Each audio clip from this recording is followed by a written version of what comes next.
반갑습니다. 김봉중입니다. 미국 학자들이 찾아낸 것 같은 건 모르겠어요.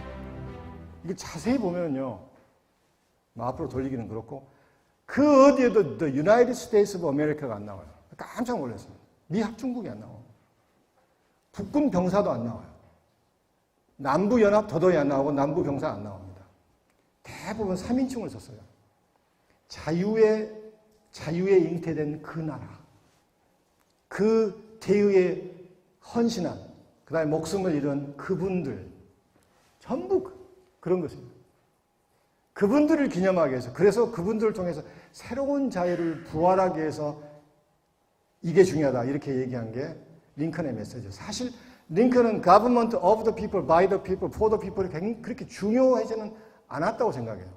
링컨의 개념에서는 아메리카 합중국이 도대체 어디에 가치를 두는가, 이게 중요한 것이 나라는 중요한 게 아니에요.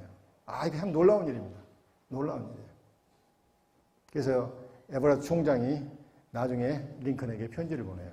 편지를 보내가지고 나는 2시간 동안 당신하고 비슷한 얘기를 했는데 한 문구도 사람들이 기억을 못 하는데 당신은 단 2분 조금 넘게 이게 연설했는데 인기는 다 차지하고 있다.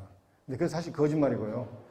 게티스버그 연설도 1876년에 가서야 사실 그 가치를 인정받게 되는 거예요. 그 전에는 원래 링컨이 별로 인기가 없었습니다. 조금 이따 얘기하겠지만 링컨이 뭐 작은 원숭이네, 고릴라네, 그 다음에 고집이 세네, 아주 비판을 많이 받았던 사람이에요. 아마 다음 시간 때도 그 주제로 얘기를 하겠지만은 사실 링컨은 대통령이 될 인물이 아니었습니다. 윌리엄 스워드 같은 사람이 대통령이 돼야 되는데 이 양반이 너무 세요, 사실.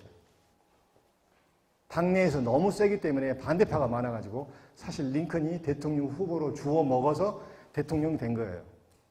그래서 링컨 별로 인기가 없습니다. 일리노이 촌놈이지, 못생겼지, 키만 크지, 뭐 친화력도 별로 없죠. 굉장히 링컨이 인기가 안 좋았습니다. 링컨이 가장 큰 장점이 뭔 줄 아세요? 책을 많이 읽고 정말 글을 잘 씁니다. 이렇게 에버렛이 2시간 떠들어봤자 링컨 2분 동안 얘기한, 본인이 마지막 순간까지 기차 타고 오면서 고쳐가지고 위대한 명연설을 탄생을 시켰습니다. 여기서 이제 여러분들 의문이 생길 수가 있어요. 이게 게티스버그 연설을 진짜 보면은 어마어마하잖아요. 세상에 미 합중국의 용어도 안 들어가고 내전이란 용어도 안 들어가고 이게 오로지 가치만 얘기하는 거예요. 이게 미국의 신이 링컨 같은 사람을 하늘에서 뚝 내려서 너 앞으로 미국의 영웅이 되라. 영웅이 되기 위해서는 이런 멋진 연설을 하고 이렇게 그런 것인지, 아니면 해 아래 새 것이 없잖아요. 그래서 옛날에 미국 역사에서 있어 왔던 그것을 링컨이 다시 한번 이게 도드라지게 하고 그걸 강조하고 되새겨 쓸 전통의 계승자인지, 이게 저는 사실 의문이에요. 저는 후자 쪽에 손을 줍니다. 링컨이 얘기한 걸 자세히 보면요, 자기가 창의적으로 한 얘기는 그렇게 많지 않아요. 전부 앞에 건국의 아버지들이나 이전 대통령이 했던 얘기를 자기가 강조했을 뿐입니다. 지난 시간에 얘기를 간단히 했었죠. 미국 건국의 아버지 중에서 대단히 중요했던, 대통령은 안 됐지만 건국의 아버지 중에 심볼 중에 심볼이 벤자민 프랭클린이에요. 이 양반이 했던 얘기 중에서 지금도 가장 많이 이게 인용되는 말이, 이 말 너무 좋습니다. 자유가 머무는 그곳이 바로 내 조국이다. 다른 얘기로 하면 자유가 없는 곳은 내 조국이 아니라는 얘기예요. 링컨의 생각은 똑같습니다. 링컨이 필라델피아에 가는 길에 이례적으로 링컨이 이제 일리노이 이제 촌놈이잖아요. 일리노이 스프링필드에서 이제 취임식 하기 위해서, 그때는 이제 이게 굉장히 먼 길이잖아요. 기차로 가고 몇 박 며칠을 가야 됩니다. 이제 워싱턴에 가는 길에 노선을 바꿔서 필라델피아를 들려요. 왜 들린 줄 아십니까?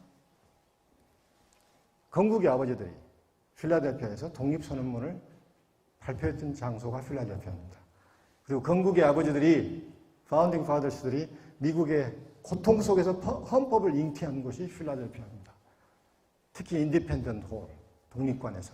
그래서 링컨이 일부러 필라델피아를 들려요. 그래서 이 얘기를 합니다. 독립선언문은 이 나라 국민뿐 아니라 다시 오는 시대, 모든 세계 인류에게 자유를 준 것이며 만약 우리가 이러한 원칙을 포기하고 연방을 지켜야 한다면 나는 굴복하는 그 자리에서 암살당하는 편이 낫다. 섬찟한 얘기예요. 사실 이 예언이 맞아 떨어진 것입니다. 결국 나중에 전쟁 끝나자마자 꼭 그 이유는 아니지만 그와 이후에 중첩되어서 링컨이 암살자의 총탄에 맞고 이제 쓰러지게 되죠.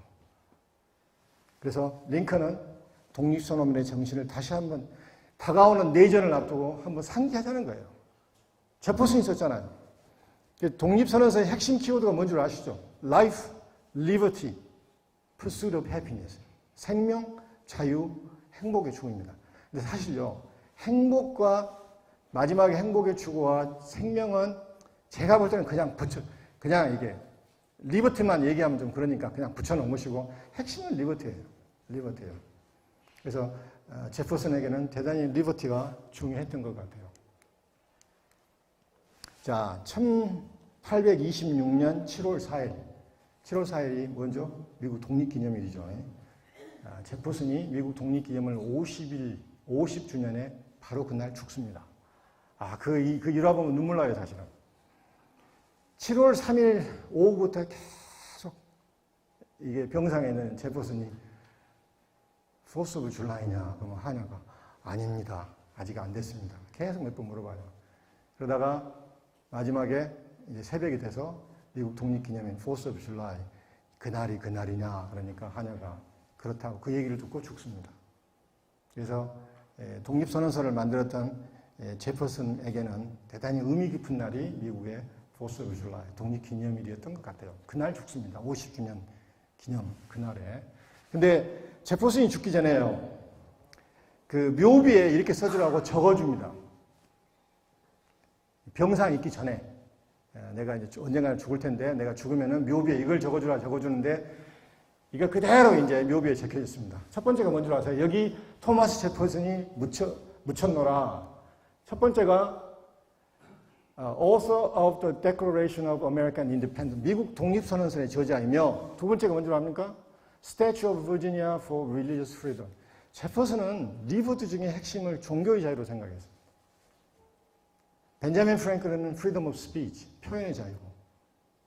제퍼슨은 그 누구보다도 버지니아 식민지 때부터 이 종교의 자유를 굉장히 중요하게 생각했던 사람이에요. 그래서 사실 아까 얘기했지만 We the people of the United States 나올 때 가장 반발이 심했던 게 버지니아입니다. 버지니아에서 엔티-페더럴리스트가 굉장히 많았어요. 근데 버지니아를 합류시키지 않고 헌법을 만들고 연방을 만들면 이게 뽀대가 안 나잖아요. 버지니아가 얼마나 중요한 주인데. 그래서 버지니아를 설득해야 됩니다. 그래서 결국 설득을 시켜요. 어떻게 설득한 줄 압니까? 버지니아가 조건을 납니다. 권리장전을 이어주라. 그래서 헌법의 권리장전, 추정헌법 1, 2, 3, 4, 5를 버지니아 건의안을 받아서 채택하기로 약속을 받고 버지니아가 손을 든 거예요. 헌법에 찬성하겠다. 그 1조가 뭡니까? 추정헌법 1조. Freedom of Speech예요. Freedom of Religion. 이 표현과 종교의 자유가 1조입니다. 2조는 문제가 되는 민병대, 총기 소유 그런 거잖아요.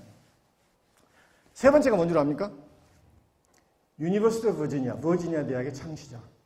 제퍼슨이 대통령 임기 끝나라고 모든 신예를 빌어서 지금의 버지니아 대학을 만듭니다. 저는 이게 버지니아 대학 한 2번인가 3번 갔는데 진짜 여러분 한번 가보세요. 다들 우리 버지니아 가면은요 어디 간 줄 알아서 제임스타운, 요크타운, 뭐 윌리엄스버그, 놀이공원 가고 그러는데 버지니아에 있는 버지니아 주립대 한번 꼭 가보세요. 그 제퍼슨 그 도서관 앞에 잔디밭, 기둥들 정말 제퍼슨의 호흡을 느낄 정도로 정말 이게 제퍼슨의 숨결이 느낄 그런 대학이 버지니아 대학.